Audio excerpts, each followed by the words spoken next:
하나님 말씀 사도행전 2장 36절부터 해서 47절까지 말씀. 그런즉 이스라엘 온 집은 확실히 알지니 너희가 십자가에 못 박은 이 예수를 하나님이 주와 그리스도가 되게 하셨느니라 하니라.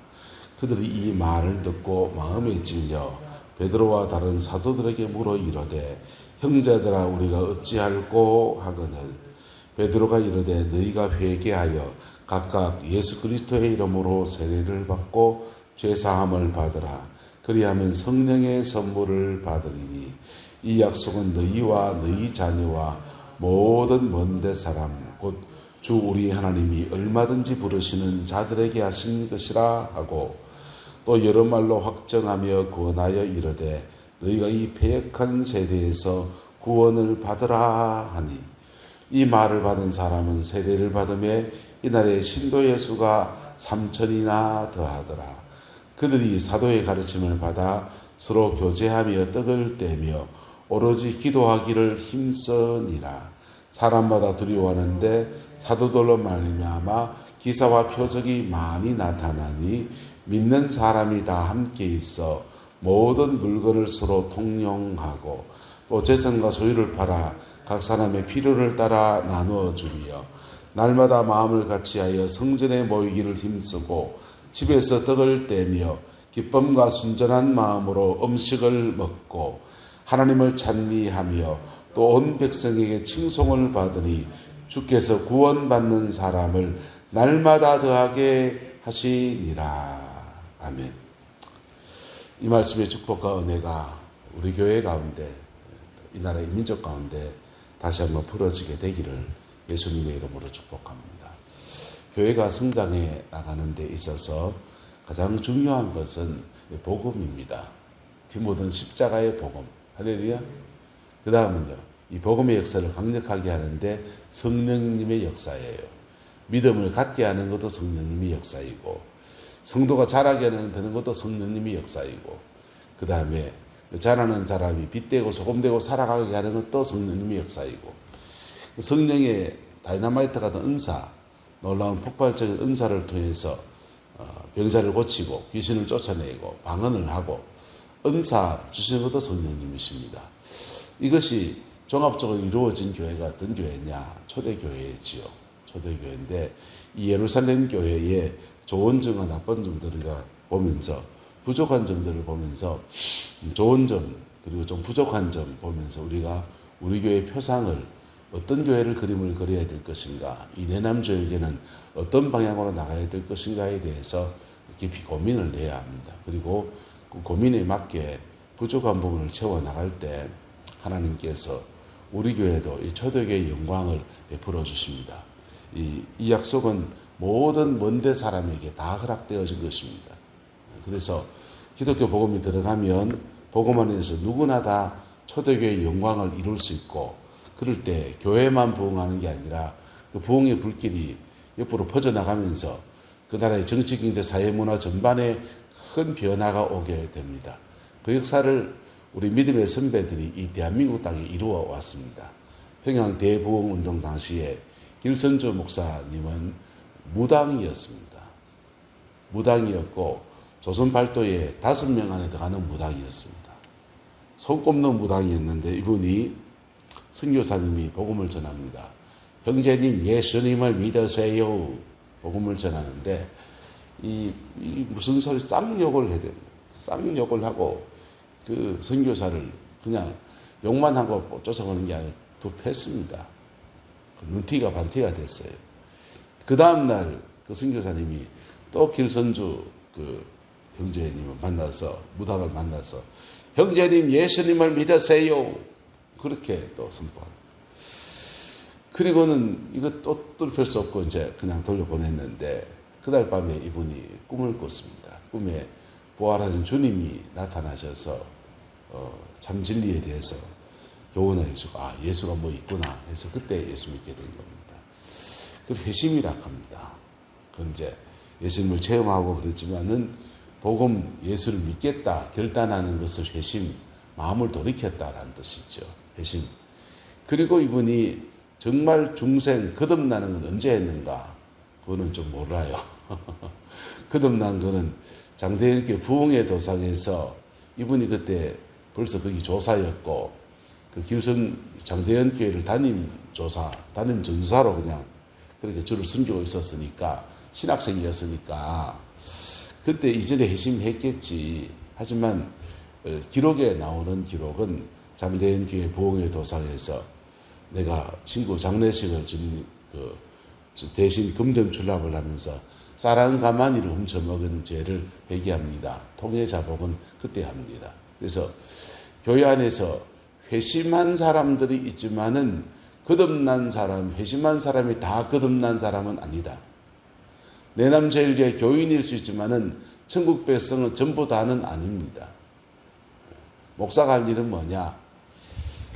바깥에 가서 복음을 전해서 회심, 마음을 돌이키게 해서 교회로 앉혀 놓는 것, 첫 번째. 그래서 예수 믿겠다 결단하게 하는 것.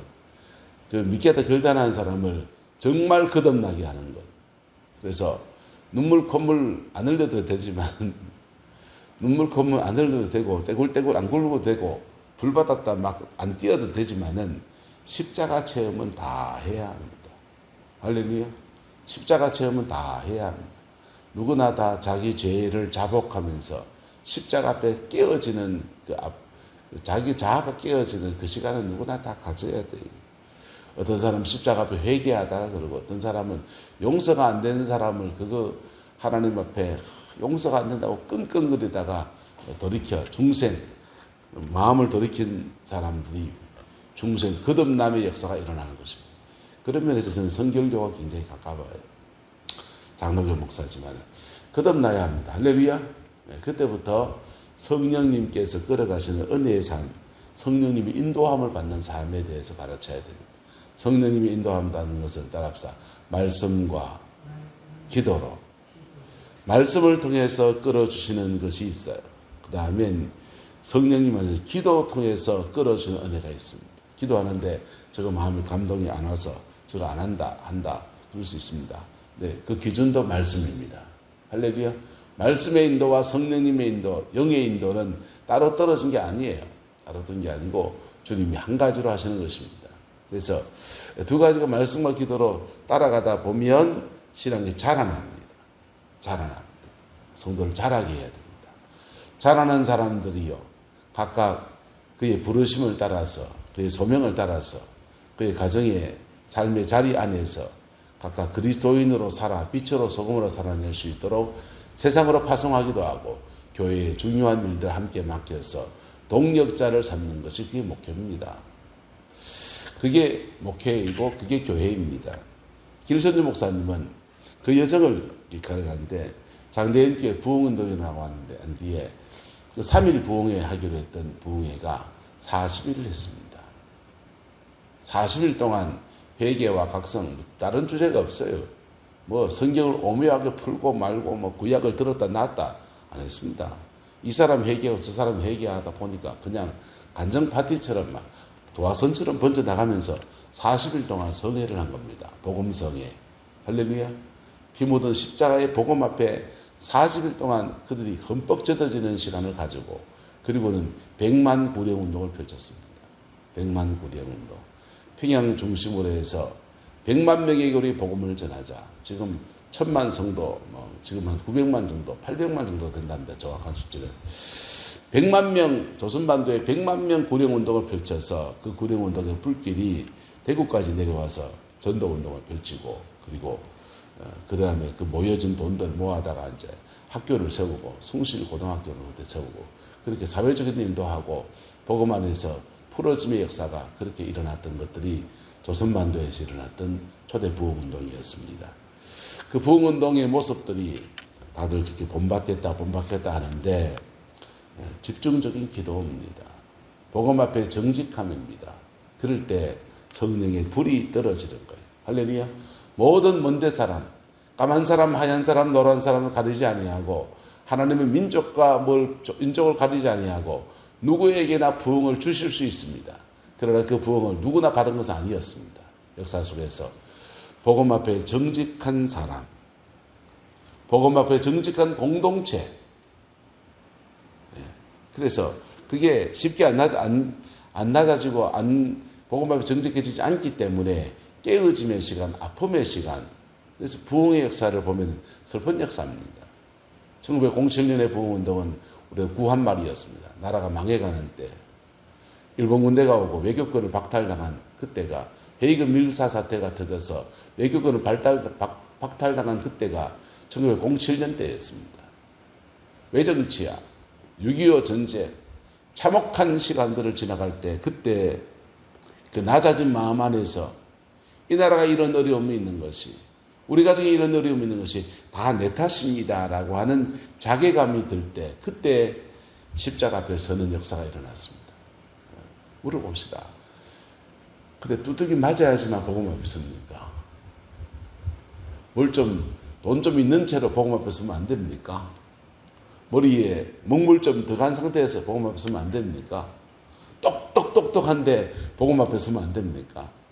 똑똑똑똑한데 복음 앞에 서면 그 복음 가지고서, 복음 안에서 그의 똑똑똑똑한 것을 가지고서 한 시대의 빛이 될 겁니다. 예. 선한 청지기로 살아낼 겁니다. 우리 역사를 보면 가슴 아픈 역사가, 전 세계 역사가 동일해요. 그 낮아짐의 시간 안에서 주님을 찾고 주님을 만나고 주님의 은혜 안에서 깨어짐의 시간들을 가집니다. 그래서 역사의 아픔이 곧 부흥의 역사였습니다. 오늘 시대도 지금 아픔의 역사로 흘러갑니다. 마지막 때의 역사는 계시록 보시 전부 다 망하는 역사예요. 세속 역사가 망하는 역사입니다. 바벨론이 무너지고 기근의 때가 오고 뭐가 이런 환난 저런 환난이 오고, 그런 낮아짐의 시간 안에서 그래도 복음에 반응할 때 다시금 빛을 주시고, 계시록에 나온 천년왕국, 물리적으로 천년왕국이 이루어진다 안 이루어진다, 전천년시다 후천년시다, 그런 논쟁이 있습니다. 근데 저는 그 천년왕국은 역사 속에서 많이 재현되었다라고 생각합니다. 다윗의 시대가 천년왕국 때이고 지금 대한민국이 천년왕국 때입니다. 미국의 대부흥운동에 지금까지 천년왕국이 끝자락까지 오고 있습니다. 영국의 대부흥 이후로 대영제국의 축복을 받을 때가 천년왕국 때였습니다. 그리스도가 통치하시는 정치, 경제, 사회, 문화 전반에 주님이 통치하시는 놀라운 영광의 역사 속에 수없이 많이 재현되어 왔습니다.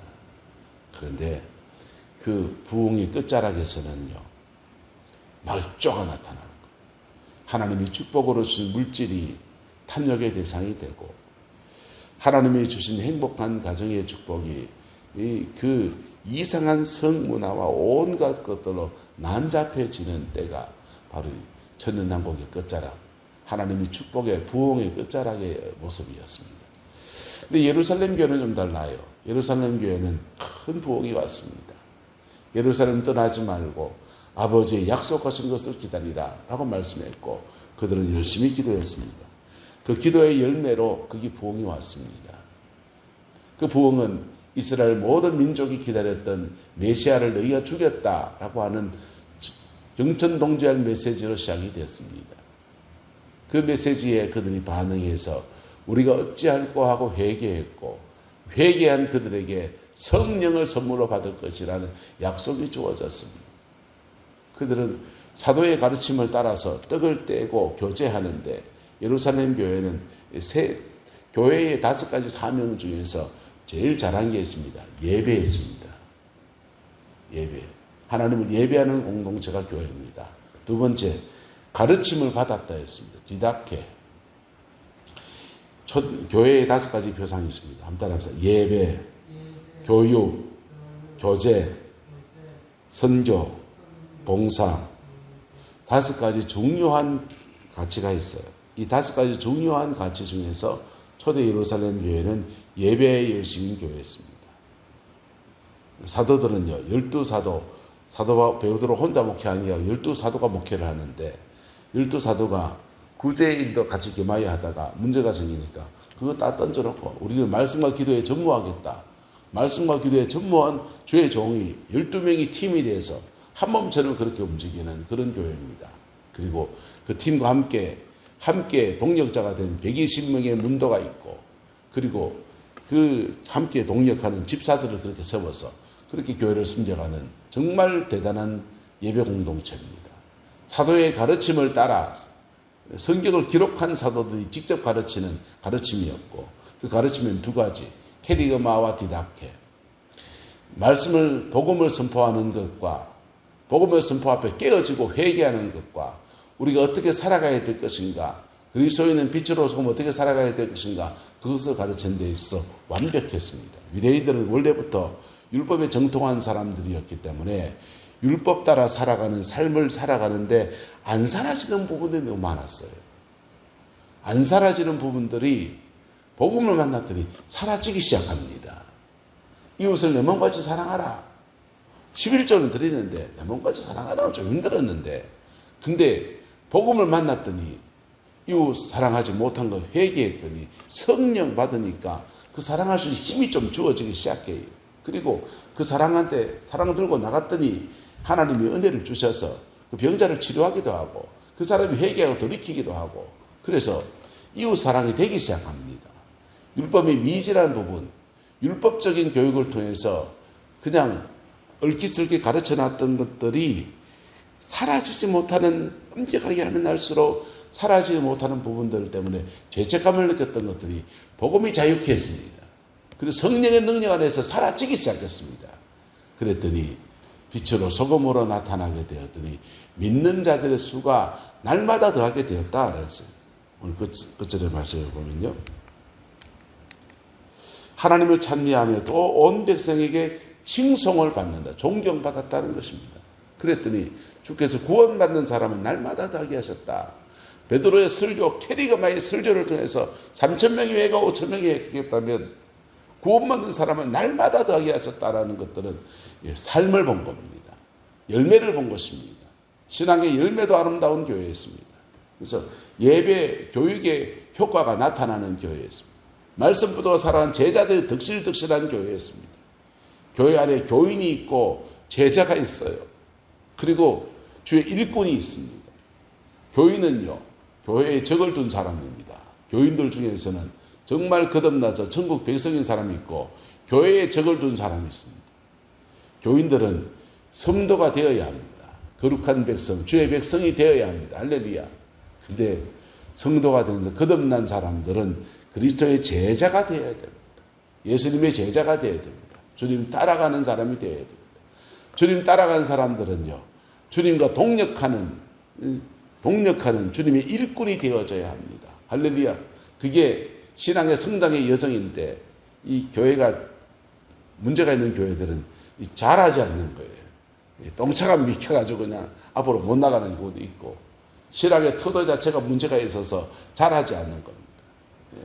초대교회, 잘하지 않는 교회들은 교회 안에서 신앙 안에 자라나는 것 외에 다른 것들이 중심 주제가 되어집니다. 사치고 하면서 우리 교인들끼리 야유회 가고 놀러 다니고 오늘 점심 뭐 묻노, 이런 것이 주제가 되어지기도 하고, 또 누가 더 헌금을 더 많이 했나, 도토리 키재기 그런 거 하기도 하고, 교회 안에서 이상한 현상들이 생겨납니다. 그리고 신앙이 자라나는 사람들을 보면 시기 질투합니다. 여러분, 시기 질투할 수 있어요. 부럽지요. 부러워서 그런 겁니다. 근데 내가 복음 앞에 자라나야 합니다. 할렐루야. 그 사람 만들어가는 우리 교회의 길을 소망합니다. 초대교회는 예배하는 공동체, 성령님이 임재 안에서 예배할 때 성령님이 임하시고 임하신 은혜 아래서 은혜에만 지하였지 않고 교육하는 공동체였습니다. 잘 가르쳤습니다. 세 번째, 교제하는 공동체였습니다. 날마다 마음을 같이하여 성전에 모이기를 힘쓰고 집에서 떡을 뗐다 했어요. 성전에 모여서 예배했습니다. 집단으로 모여서 예배했습니다. 집에서는요, 가정가다 모여서는 떡을 뗐습니다. 구역이나 셀로 모여서 떡을 떼는데 이 떡이 그냥 밥 먹는 떡이 아니에요.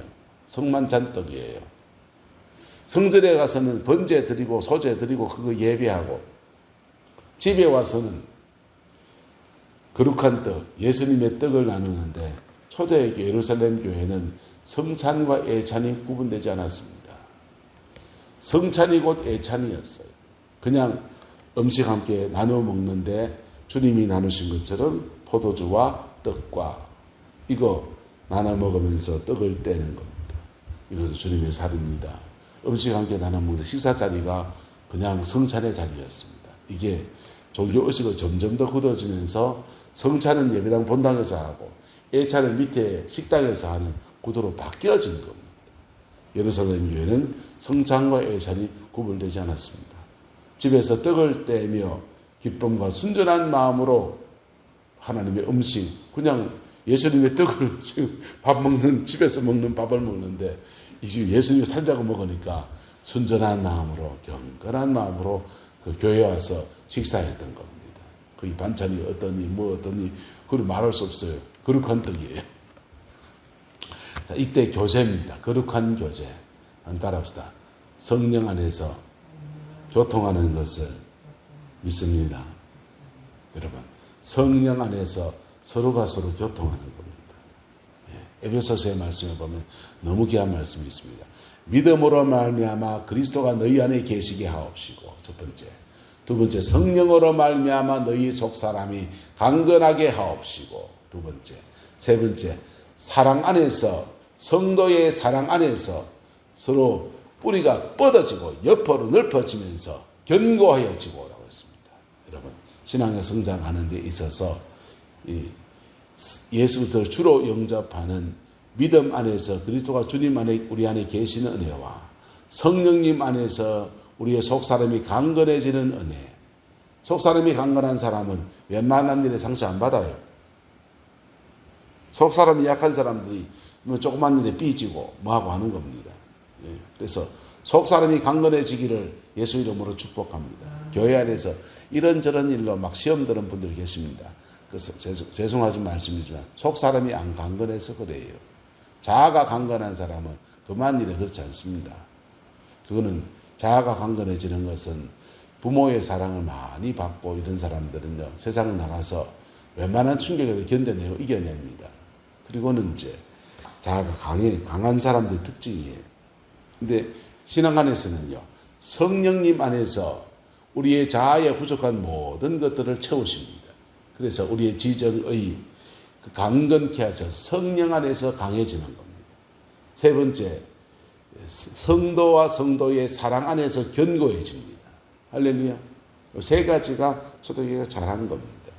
그리고 예루살렘이 더 잘한 게 있는데, 그 다음 잘한 게 있는데, 세상을 향해서 구제하는 공동체였습니다. 모든 물건을 또 믿는 사람이 다 함께해서 모든 물건을 서로 통용하고 재산과 소유를 팔아 각 사람 필요를 따라 나눠주고 구제했습니다. 사회 봉사, 섬김의 1등 교회입니다. 네 가지를 너무 잘한 너무 아름다운 모델을 쳤습니다. 근데 하나님이 교회 박살내버렸습니다.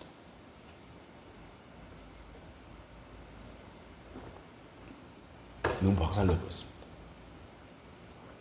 초대를 옮겨버렸습니다. 왜 다섯 번째 안 했습니다. 선조입니다. 주님은 예루살렘과 온 유대와 사마리아와 땅끝까지 이르러 내 증인이 되라고 하셨는데, 예루살렘 교회는 자기들의 선민의식에 쩔어있는 민족입니다. 그래서 다섯 번째 말씀을 순종하지 않습니다. 주님이 베드로에게 환상을 보여주시면서 먹지 못할 음식을 먹는 것들을 환상을 보여주셨어요. 그리고는 고넬료의 부름을 따라서 이방인 고넬료에게 복음을 전할 때 말씀만 전했는데 안수기도도 하지 않았는데 성령이 그들에게 확 덮여지면서 방언도 하고 예언도 하고 성령이 임하시는 것들을 현상적으로 보았습니다. 아하, 이방인들에게도 하나님이 생명을 얻는 회개를 주시는구나. 그래 여겼습니다. 그리고 예루살렘 교회 왔더니 이게 딱 꼈습니다. 이방인 집에 갔다고. 베드로가 상황을 설명하니까 하나님이 이방인들에게도 생명 얻는 회개를 주셨구나. 그래 받아들였습니다. 받아들였으면 그 다음 액션이 나와야 됩니다. 예루살렘 교회는 예루살렘에 거주하는 순수 예루살렘 주민들, 시민들만 있는 게 아니에요. 갈릴리는 이방과 근접한 그 외곽지대 사람들입니다. 갈릴리 사람들이 이 지도자로 지금 서 있는 교회이고, 그래서 그들은 갈릴리 조금 한 막당 넘어가면 바로 이방 땅입니다. 이방인과 접촉이 많았던 도시가 갈릴리예요.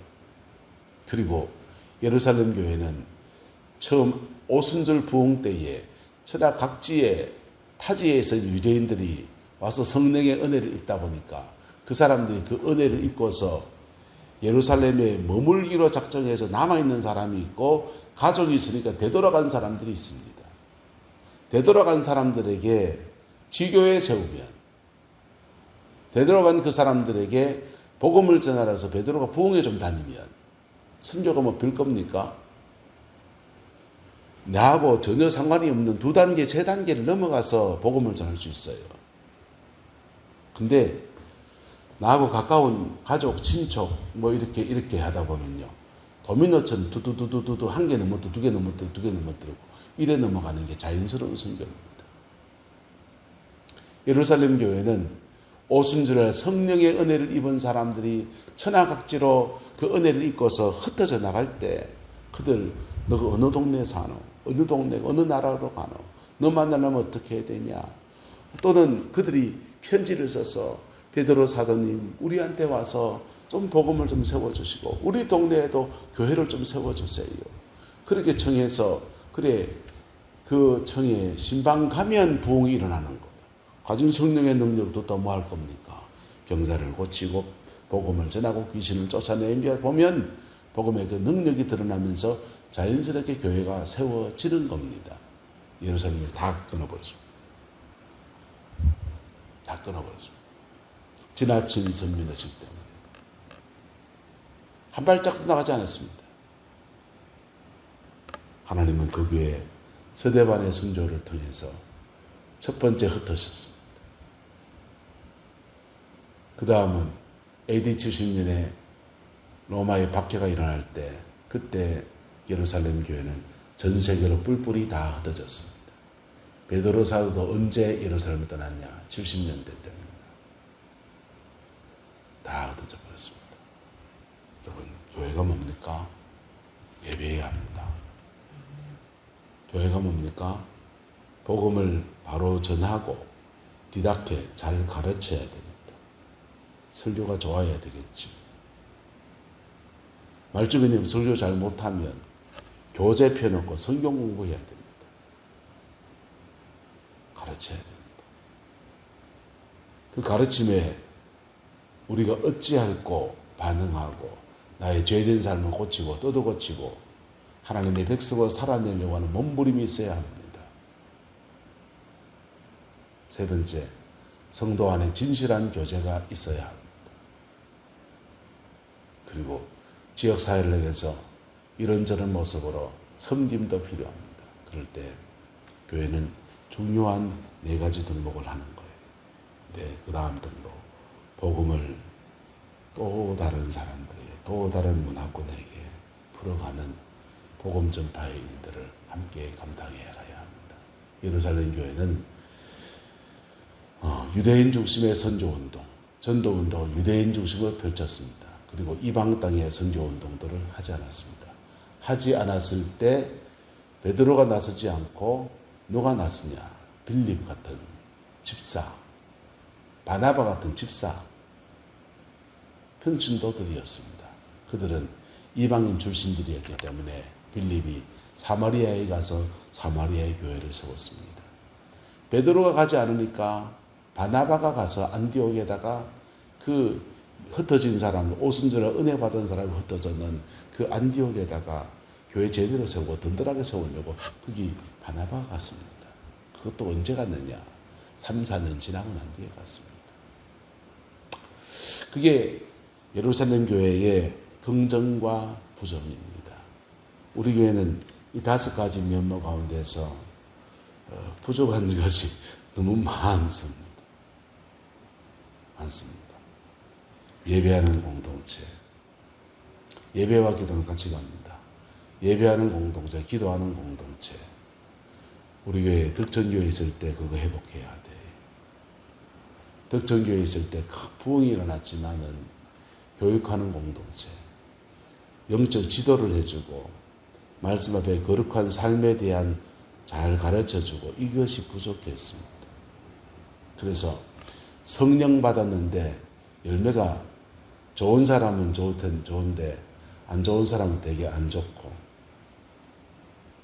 교육하는 공동체, 그리고 은혜 받은 공동체가 서로 그 은혜를 그리스도 안에 진실하게 나누는 공동체, 교제하는 공동체, 그리고 지역사회와 이 시대를 붙들고서 시대적 사명을 감당해야 하면서 봉사하는 공동체, 다섯 번째, 복음을 전하는 공동체. 이 다섯 가지 목적을 향해서 차근차근 걸어가야 합니다. 처음부터 다 되지 않습니다. 처음부터 다 되지 않습니다. 가장 먼저 해야 될 것은 기도의 밑불을 다시 만드는 겁니다. 기도의 밑불이 꺼져 있습니다. 기도의 밑불을 다시 만들어야 됩니다. 이삭이 아브라함의 우물을 받던 우물을 다시 받던 것처럼 우리가 저 덕천 위에서 하나님이 큰 은혜를 주셨고 많은 청소년들을 그렇게 하나님 앞에 세웠던 것처럼 여기 부흥의 우물을 다시 파내려 가야 됩니다. 그리고 그게 파여지면 다음 단계에 차근차근 일들을 그렇게 풀어가야 됩니다. 그 일들을 하나님이 하라고 저희들은 보내셨다고 저는 믿습니다. 어떻게 풀어가야 될 것인가? 날마다 지혜를 구하고 하는데 답은 잘 모르겠어요. 근데 오늘 주님은 항상 그렇습니다. 오늘 내가 해야 될 일에 대해서, 지금 내가 해야 될 일에 대해서 차근차근 말씀하셔요. 말씀하셔서 우리 오늘도 열심히 기도하고 기도의 틀을 닦고 부흥의 초석을 만들어가는 그 여정을 걸어가 봅시다. 그러면 그 다음 일들은 주님이 하시는 겁니다. 할렐루야. 그 축복과 은혜가 우리 교회 안에 충만하게 되기를 예수님의 이름으로 축복합니다. 기도하겠습니다. 좋으신 아버지 하나님, 주의 은혜와 사랑을 감사합니다. 날마다 피 묻은 십자가 그 은혜에 의지해서 승리하는 저희들 되게 인도하여 주옵소서. 아버지 하나님, 그 옛날 덕천 위에 덕천교회를 세우시고 하나님의 은혜가 갈급한 심령들을 붙여주셔서 기도하며 간구하며 이 교회의 초석을 쌓아오고 닦아오게 하셨던 주님, 조 목사님을 보내셔서 기도의 사람을 보내주셔서 교회를 위해 기도하는 중에 또 귀한 부흥사 목사님도 만나게 하셔서 예태 목사님, 예정도 목사님 통해서 큰 은혜의 역사를 우리 덕천교회 내남제일교회 허락해 주신 것도 감사합니다. 그리고 그 열매 안에서 지금 이 교회를 만들었습니다. 주님, 과거의 그 영광, 그 신음을 향한 순수한 마음들이 회복되어지는 교회로 우리 교회를 축복하여 주옵시고, 아버지 하나님, 다시금 영혼들이 몰려오며 다시금 주의 사람들을 세워가는 그런 교회 되게 하나님 역사해 주시옵소서.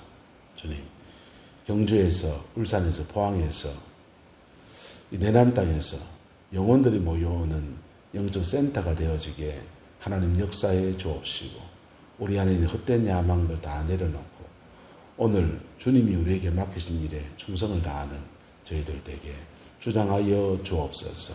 주께서 함께해 주시기 원합니다. 예수님의 이름으로 축복하며 기도드리옵나이다. 아멘.